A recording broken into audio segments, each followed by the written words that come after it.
siapapun Anda, kekuasaan Anda apapun, pangkat Anda apapun, duit Anda sebanyak apapun, catat kata-kata saya, titik paling tinggi manusia itu 40 tahun. Kenapa 40 tahun? Karena itulah yang menjadi waktu Rasulullah diangkat jadi Nabi. Dan di dalam Al-Quran itu ada satu ayat khusus doa orang-orang yang sudah sampai 40 tahun. Yang 39. Nanti hafalin ya. Nanti ada ayatnya dalam Al-Quran untuk 40 tahun. Jadi dibaca ketika sudah berumur 40 tahun. Nah, kenapa? Menurut orang Cina, sebelum saya masuk Islam, bapak saya cerita, menurut orang Cina, ada orang sudah sampai 40 tahun dan dia nggak jadi siapa-siapa, kemungkinan besar sampai mati dia buat siapa-siapa. Lah kenapa? Karena 40 tahun itu Rasulullah tuh dibina, ditempa sampai umur 40 tahun, sesempurna-sempurna manusia jadi Nabi. Karena sudah lengkap Al-Amin, sudah lengkap cerdasnya, sudah lengkap segala-galanya. 40 tahun. Bisa dipahami? Coba lihat. 0, 40, 80. Cocok? 0 baru lahir, 40, 80 mati. Cocok zaman sekarang? Cocok. Enggak cocok Ustaz, katanya 60 sampai 70. Oke, 35. 0, 35, 70. Cocok? Tapi ambil 40 boleh? Coba lihat manusia. Lihat manusia ya. 0, 40 paling tinggi, balik lagi ke bawah. Kayak parabola. Bisa dipahami ya? Parabola terbalik. Coba kita lihat. 0 lahir, gak bisa apa-apa Anda. Makan susah, tidur gak bisa. Gitu kan ya? Mau jalan-jalan, apalagi. Tiba-tiba Anda kemudian beranjak dewasa, mulai belajar makan sendiri, mulai belajar mandi sendiri, bisa ngingat nama orang, sudah mulai ngomong mama, papa, gitu kan ya, sudah mulai Allah, lalu kemudian naik lagi bisa belajar sholat, bisa kemudian pergi kemana-mana, bisa lari, bisa kemudian beli apapun, bisa kerja, sampai titik umur 40. Setelah 40, nurun itu semua, yang tadinya bisa lari 2 jam tanpa henti, sekarang 15 menit ngos-ngosan. Yang tadinya bisa makan sendiri, sekarang makan harus bubur. Lah kenapa? Karena giginya sudah mulai hilang. Yang tadinya kemana-mana bisa kemudian lari-lari, sekarang pakai minyak angin, gitu kan ya. Masya Allah, jalan masuk mobil, tiba-tiba bau apa nih, gitu kan ya. Bau-bau ibu-ibu dan bapak-bapak yang sudah diintai malaikat maut, kan itu kan. Sudah pakainya bukan minyak wangi lagi, minyak angin. Nah, turun lagi ke bawah, sudah mulai lupa nama orang, sudah mulai susah untuk berbicara, sudah mulai tahu nggak enak kemudian pinggangnya, jalan sudah susah. Balik lagi nggak? Balik, dimandiin lagi, gitu kan ya. Kemudian nunggu mati, kan itu kan ya. Nah, makanya kata Rasulullah, itu yang namanya mati itu pengingat paling besar bagi orang-orang tua. Dan para ulama berkata, kalau ada orang tua nggak ingat mati, itu kurang ajar. Kalau anak muda nggak ingat mati, masih wajar, karena mereka masih muda. Walaupun itu juga nggak wajar sebenarnya. Tapi kalau ada orang tua nggak mau beribadah, mau ngomong apa lagi? Karena dia harus sudah menyadari, semakin dekat dia di arah-arah awal tadi. Bisa dipahami? Lihat ya. 20 lagi on-onnya, 30 masih ada nafsu tapi dikit, 40 bijaksana, 30 tambah 10 berapa? 50. Itu kayak orang umur 30 mulai muncul puber kedua. Umur 60 udah kayak umur 20. Oh, tiba-tiba naksir sama orang, puber kedua lagi. Bisa dipahami? Turun lagi setelah 70 kayak anak kecil. Betul begitu? Ada yang punya orang tua sudah 70 tahun. Kadang permintaannya aneh-aneh. Betul begitu? Saya tuh pernah nganterin umroh seorang ibu-ibu dan bapak-bapak yang diantar sama anak-anaknya. Tahu nggak permintaan ibunya apa? Nak, saya mau beli sesuatu. Mau beli apa? Mobil. Saya nggak sebutkan namanya. Untuk apa? Saya mau nyetir. Tapi kalau Anda sudah punya orang tua sedek kayak gitu, temenin baik-baik. Itu sudah tanda-tanda sudah dekat. Lah kenapa? Karena sudah balik lagi. Makanya kalau ada orang tua sama cucunya main-main, itu klop. Lah kenapa? Karena sudah sama frekuensi otaknya. Sedih pahami? Kadang-kadang nangis sendiri, kadang-kadang kalau nggak diperhatiin sama anaknya dikit aja rasanya sakit hati, kadang-kadang nelpon cuma pengen dengar suaranya anaknya. Apa bedanya sama anak kecil? Nggak, saya nggak mau bukan menghina orang tua, tidak sama sekali. Saya cuma mau ngomong sama Anda, sadari atau tidak sadari, hidup Anda itu turun setelah 40. Turun ke tempat yang namanya mati. Bisa difahami Ibu sekalian. Nah, inilah kemudian hidup manusia semuanya begitu, nggak ada yang terkecuali. Maka kemudian Rasulullah SAW kemudian mengingatkan kepada kita, berapa lama pengetahuan kita? Dalam satu ayat Allah bertanya, berapa tahun kan lamanya kamu tinggal di bumi? Pada orang-orang yang baru dibangkitkan. Kam labistum fil ardi adada sinin.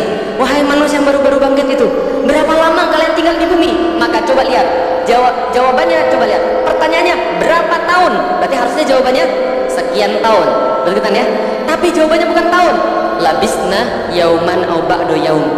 Enggak ya Allah, kami enggak tinggal tahunan. Kami tinggal di bumi itu cuma sehari atau setengah hari. Kami nggak merasa tahunan. Padahal Anda semua hidup di sini tahunan. Betul begitu? Ada yang sudah 60, ada yang sudah 40, ada yang sudah 20. Saya 33 tahun hidup di bumi. Tapi ketika mati, kita gak akan merasa kecuali cuma sehari atau setengah hari. Setengah hari atau sehari pol maksimal. Bisa dipahami ibu sekalian? Dalam ayat yang lain kira-kira juga sama. Berapa lama kita tinggal di bumi? Mereka merasa di yaumil qiyamah tidak tinggal seolah-olah melainkan sebentar saja, di waktu sore atau pagi hari sama, setengah hari sehari. Dalam ayat yang lain sama, di waktu kemudian apa? Di waktu siang hari mereka saling berkenalan. Berarti sekitar 2,5-3 jam saja. Bisa dipahami ibu sekalian? Kita merasa hidup kita lama, 60-70 tahun, tapi sebenarnya sangat singkat sekali. Kenapa sangat singkat? Lihat, di hari manusia merasa hidupnya sangat singkat. Kapan hari itu? Yaumil, tahu yaumil qiyamah ibu-ibu sekalian? Ini yaumil qiyamah, gambaran saja. Padang mahsyar, tempat seluruh manusia dikumpulkan. Kata Rasulullah Sallallahu Alaihi Wasallam, berwarna putih, kemudian tidak ada gundukan, tidak ada kemudian lekukan di bawahnya. Semua manusia dikumpulkan setara di situ, tidak ada yang lebih tinggi dan tidak ada yang lebih rendah. Semua manusia dikumpulkan setara di situ. Dan pada hati itu kata Rasulullah Sallallahu Alaihi Wasallam, coba bayangkan baik-baik, bagaimana keadaan kalian jika Allah mengumpulkan kalian di dalam satu tempat seperti berkumpulnya anak-anak panah dalam wadahnya. Tahu anak-anak panah dalam wadahnya? Berhimpit-himpitan satu sama lain tanpa jeda. Dan pada waktu itu kalian dikumpulkan selama 50.000 tahun dan dia sama sekali tidak mempedulikan kalian. Dan kalian semua telanjang, kata Rasulullah. Aisyah bertanya, ya Rasulullah, kalau kami telanjang, bukankah kami saling melihat? Rasul katakan, jangankan saling melihat, bahkan urusan diri sendiri saja mereka sudah sibuk sekali, dan orang tua mereka sudah tidak peduli. Bisa difahami itu sekalian? Matahari dikatakan sejengkal di atas kepala. Seluruh manusia, kata Rasulullah, tenggelam dengan keringannya sendiri sampai batas telinga atau sampai batas hidungnya, sehingga mereka harus begini untuk mereka bisa bernafas. 50.000 tahun ibu sekalian, lama atau sebentar? Kalau seandainya Anda nunggu 2 menit, 2 menit itu lama atau sebentar? 2 menit dibandingkan 1 menit, 2 menit lama. Tapi 2 menit dibandingkan dengan 2 jam, dibandingkan dengan 1 hari, 2 menit sangat singkat. Kalau andaikan kita dikumpulkan di yaumil qiyamah 50.000 tahun, dan taruhlah Anda di dunia mati 70 tahun, 70 tahun dibandingkan 50.000 tahun, lebih lama yang mana? Kalau kita itu pakai rumus matematik, maka waktu itu Bapak Ibu sekalian, Anda tidak merasa hidup di dunia kecuali hanya selama 2 menit 1 detik. Sebentar? 2 menit 1 detik. Loh tadi Ustaz kayak 2 jam 3 jam apa? Berikut di kuburannya sekalian. Saya dipahami sekalian. Makanya orang-orang coba baca semua dalil Al-Quran, coba baca semua dalil dalam hadis. Manusia ketika dibangkitkan, ditunjukkan amal-amalnya. Orang-orang kemudian beramal-amal yang jelek berkata, ya Rob, aku itu cuma nikmat selama 2 menit 1 detik. Aku beli kenikmatan itu untuk kesengsaraan selama yaumil qiyamah. Ya Allah, mereka stres, mereka nyesel, lalu bilang seperti dalam Al-Quran, ya Rob, sehari aja, sehari aja, nggak boleh sehari, sebentar saja, barang sholat 2 rakaat, nambah amal saya Rob. Nggak boleh, sudah selesai. 2 menit 1 detik kamu beli seluruh kebahagiaan kamu itu di dunia. Kamu ambil di dunia itu untuk menzalimi orang, kamu ambil di dunia itu untuk bersikap sombong, kamu ambil di dunia itu untuk menyusahkan orang lain. Kamu ambil semua itu dan sekarang sudah balasannya bagimu. Dan orang-orang yang pada waktu itu berbuat baik di dunia, alhamdulillah ya Rob, alhamdulillah ya Allah, Masya Allah, cuma susah saya 2 menit 1 detik.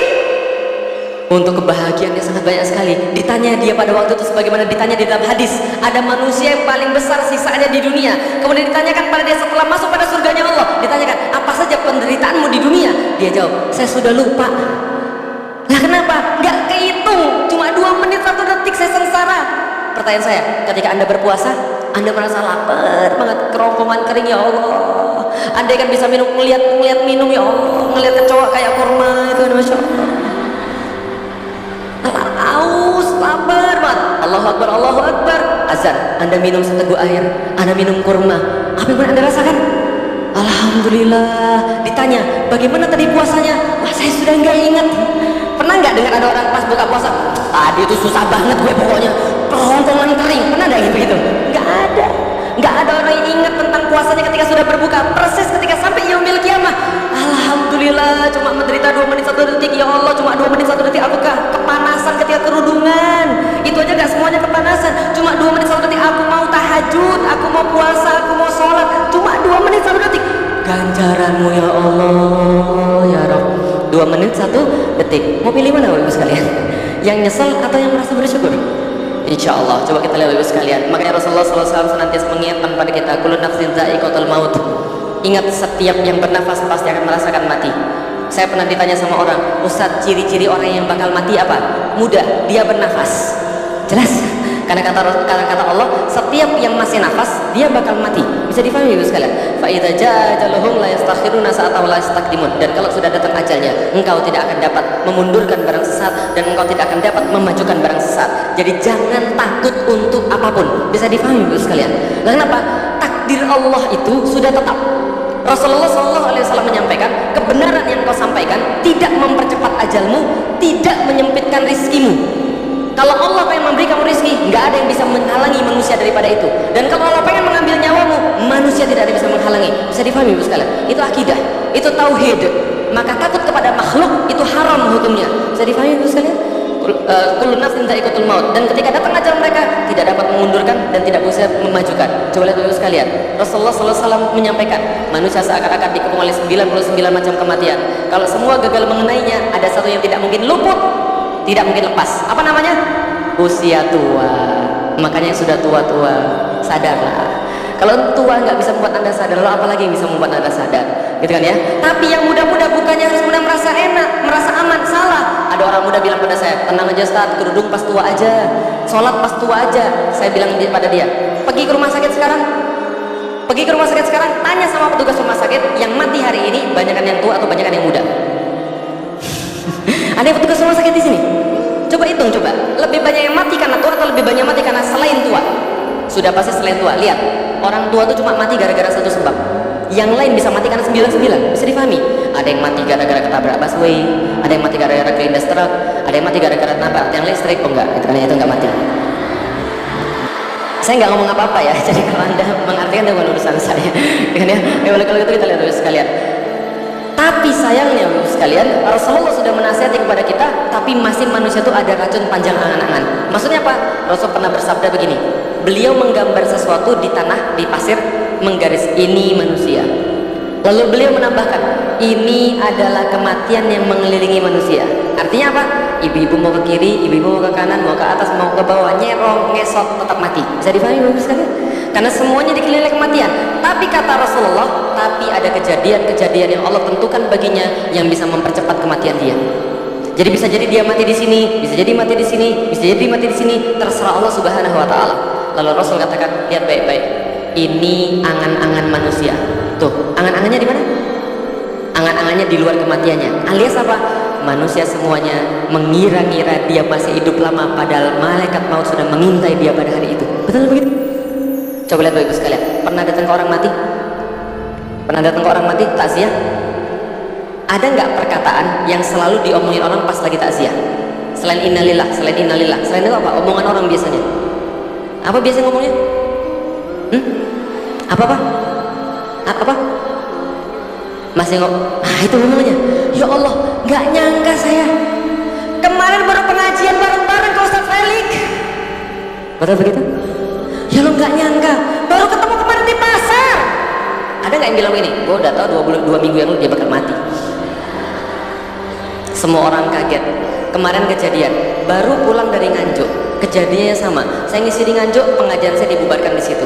Ada salah seorang kemudian di situ tokoh masyarakat, kemudian dia berkata, sudah sabar Ustaz, nggak apa-apa, nanti kita ketemu di Jakarta. Dia WhatsApp saya, Ustaz ditunggu di Jakarta, kita makan nasi kebuli kesukaan Ustaz di Kuningan. Saya sudah minta anak saya untuk masak khusus untuk Ustaz. Insya Allah pas saya pulang dari Solo Jogja, saya mampir ke sana. Ternyata semua teman-temannya di SMS untuk ketemuan hari Selasa. Apa yang terjadi?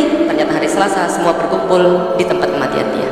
Masya Allah, masih ada orangnya. Ingat banget ya Allah. Ya Allah, baru kemarin janjian, baru kemarin ngobrol, ternyata sudah pergi, nggak ada tanda-tanda sakit sama sekali. Saya dipahami Ibu sekalian. Yang namanya mati itu nih, angan-angan manusia di atasnya. Coba kalau kita lihat Bapak Ibu sekalian, nih, yang namanya mati Bapak Ibu sekalian, nggak ada yang bisa duga. Tapi sayangnya, cinta dunia, kebodohan seorang hamba mengira mati itu ada urusan dengan umur, mati ada urusan dengan penyakit. Berapa banyak orang berpenyakit nggak mati-mati? Tapi berapa banyak orang sehat-sehat tiba-tiba mati? Bisa dipahami Ibu sekalian. Kalau Anda mengira bahwa mati masih datang lewat umur atau lewat penyakit, Anda bodoh. Kata Rasul begitu. Kenapa mati nggak datang lewat itu? Cinta dunia. Begitu cinta dunia, lupa persiapan bekal akhirat. Sebelum mati apa yang terjadi Bapak Ibu sekalian? Sebelum mati apa yang terjadi? Apa yang terjadi sebelum mati? Pernah dengar sakaratul maut? Rasulullah Shallallahu Alaihi Wasallam bersabda, inna fil mauti sakarat. Sesungguhnya di dalam maut itu terdapat sakaratul maut. Pernah tahu sakaratul maut? Siapa sudah pernah lihat sakaratul maut? Pernah? Nah, nganterin orang sakaratul maut? Bapak, yang dingin apanya dulu? Kakinya dulu. Setelah itu pahanya kaku. Setelah pahanya kaku, yang paling seru di mana? Tenggorokan. Nanti kita lihat. Yang belum lihat sakaratul maut, mau lihat sakaratul maut? Mau, baik. Kakinya ngangkat, ya, baik, betul itu. Coba kita lihat sakaratul maut yuk sekalian. Lihat baik-baik. Orang main bola, nggak ngerti apa-apa, tiba-tiba jatuh, tekelan ringan, kayak kebanting, kayak ditarik, tiba-tiba jatuh. Lihat teman-temannya yang lain, semua bingung. Ini teman kita ngapain? Ini teman kita kenapa ini? Jangan acting dong bro. Medis datang, periksa orangnya, jantungnya sudah nggak berdetak, mati. Lihat baik-baik lagi, seperti kebanting, kayak ditarik, jatuh, 2 kali berguling, meregang, mati. Bapak ibu sekalian, orang itu pas datang main bola, dia kira nggak bahwa itu adalah pertandingan terakhir dia. Dia kira nggak bakal mati seperti itu. Andaikan dia tahu hari itu dia mati, main bola nggak dia? Tapi dia tahu nggak? Lihat teman-temannya, heran. Ini ngapain teman kita ini? Tiba-tiba pas diumumkan mati, mendadak, coba lihat, mendadak pertandingan yang tadinya sangat penting sekali sudah nggak penting, bubar. Dunia yang tadinya Anda agak penting, Anda nggak nafsu lagi. Makanan yang tadinya paling enak, kehilangan seluruh kegurihannya. Lah kenapa? Karena mati sudah datang. Paham ibu sekalian? Sakaratul maut. Sakaratul maut yang lain ibu sekalian. Dalam satu hadis Rasulullah SAW berkata, bagi orang yang dikehendaki oleh Allah, maka matinya itu seperti orang yang kemudian, tempat air yang mengucurkan air. Nyawanya keluar dipanggil Allah dengan sangat mesra sekali. Walaupun masih ada sakit, lagi ngisi pengajian, tiba-tiba dia sadar, lihat matanya, kosong, jatuh, ngelihat, meninggal. Kalau ini kira-kira husnul khotimah atau su'ul khotimah? Mau pilih yang pertama atau mau yang kedua? Nggak mau pilih semuanya, nggak boleh. Anda pasti mati. Mau pilih yang pertama atau yang kedua? Enak ya mati begini ya? Yang saya minta pada Allah selalu, ya Allah matikan saya dalam keadaan berdakwah. Lah kenapa? Karena bagi saya dakwah adalah segala-galanya. Kalau ada orang pengen ngambil dakwah dari saya, apa gunanya lagi hidup? Lah kenapa? Lah kita ditunjuki dengan Islam, kita mendapatkan kebahagiaan dengan Islam. Andai kan Islam mau diambil daripada kita, terus apalagi arti hidup kita? Sama-sama sakaratul maut. Rasulullah SAW sakaratul maut nggak? Rasulullah manusia, beliau sakaratul maut juga. Dan bagaimana beliau sakaratul maut? Masya Allah. Subuh 12 Rabiul Awal, sebentar lagi kita nyampe.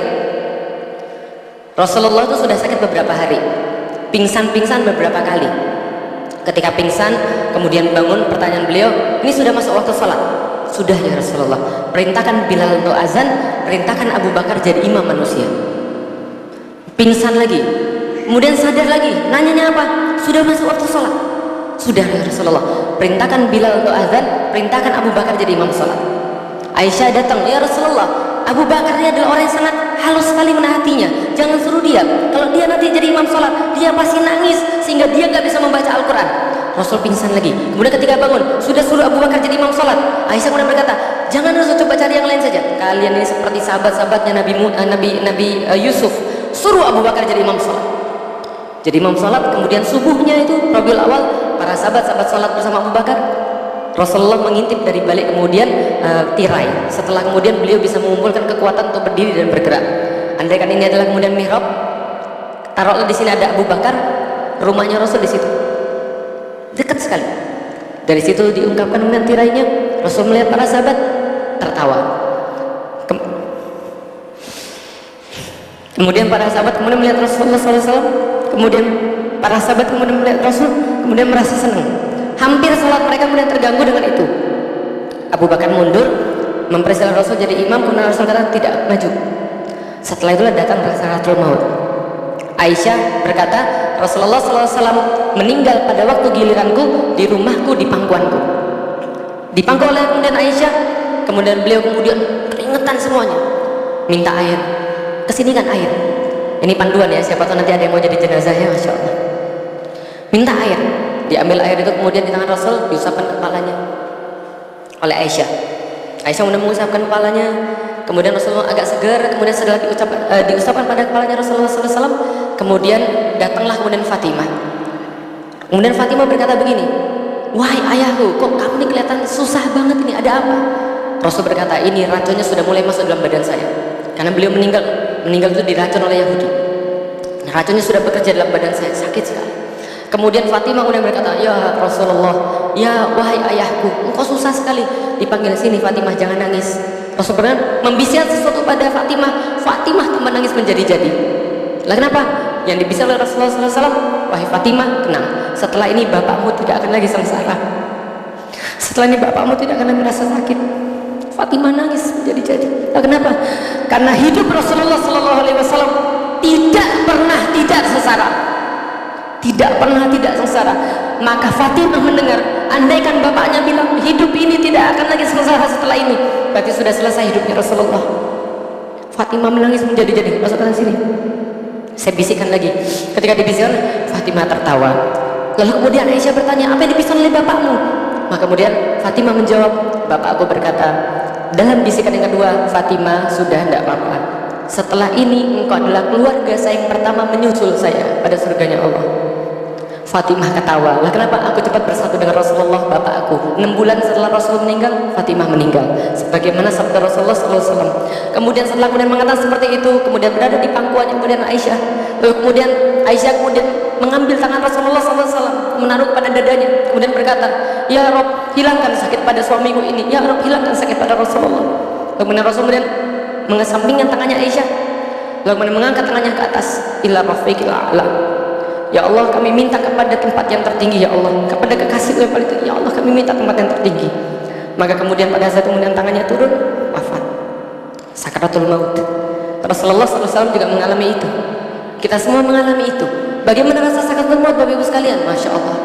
Bayangkan begini, kalau andaikan seluruh tubuh kita dari atas sampai ke bawah itu isinya ruh semua, maka yang kemudian membedakan antara anda dan mayit adalah ruh. Betul begitu? Coba lihat, mayit punya kaki, mayit punya jantung, mayit punya segala-galanya, tapi dia nggak bisa hidup. Dia jadi mayit, dia busuk. Lah kenapa kita nggak pernah busuk?